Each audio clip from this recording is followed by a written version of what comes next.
قوم فرعون پر اللہ تعالیٰ نے 5 بڑے عذاب نازل کیے جن کا ذکر سورہ اعراف میں ملتا ہے۔ یہ عذاب فرعون اور اس کی قوم کے کفر، ظلم و زیادتی اور حضرت موسیٰ علیہ السلام اور بنی اسرائیل کے ساتھ بدسلوکی کی سزا کے طور پر آئے۔ اللہ تعالیٰ نے قرآن پاک کے اندر ارشاد فرمایا، پس ہم نے ان پر طوفان، ٹڈی دل، جوئیں، مینڈک اور خون کا عذاب بھیجا جو جدا جدا نشانیاں تھیں، مگر وہ تکبر ہی کرتے رہے اور وہ لوگ بڑے مجرم تھے۔ پہلا عذاب طوفان کا تھا۔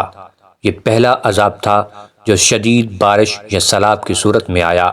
بعض مفسرین کے مطابق یہ طوفان کئی دنوں تک جاری رہا، جس سے ان کے گھر تباہ ہو گئے، فصلیں برباد ہو گئیں اور جینا مشکل ہو گیا۔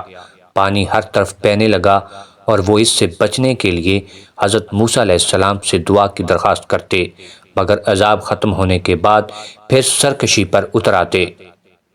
دوسرا عذاب ٹڈی دل کا تھا۔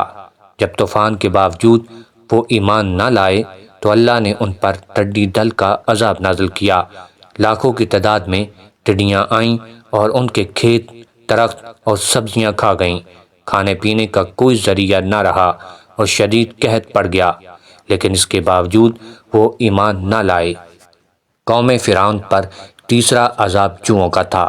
تیسرے عذاب میں اللہ نے ان پر جوئیں مسلط کیں جو ان کے جسم، بال، کپڑوں اور بستر تک میں بھر گئیں۔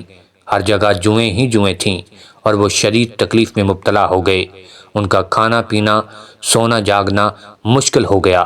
مفسرین کے مطابق ان کے اناج میں بھی جوئیں پڑ گئیں، جس سے کھانے کا کوئی قابل استعمال ذریعہ باقی نہ رہا۔ چوتھا عذاب مینڈکوں کی شکل میں آیا۔ لاکھوں کی تعداد میں مینڈک ان کے گھروں، بستروں، برتنوں، کھانے اور پانی میں بھر گئے۔ وہ چلتے تو مینڈک، سوتے تو مینڈک، کھانے میں مینڈک، حتیٰ کہ کپڑوں کے اندر بھی مینڈک گھس جاتے۔ جب بھی وہ کچھ کھانے لگتے، مینڈک اس میں گر جاتے۔ اس عذاب نے ان کی زندگی اجیرن بنا دی۔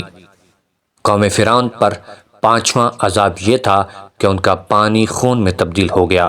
جب وہ دریا، کنویں یا نہروں سے پانی نکالتے تو وہ خون بن جاتا۔ پینے اور کھانے کے لیے پانی نہ ملتا، جبکہ بنی اسرائیل کے لیے وہی پانی بالکل صاف رہتا۔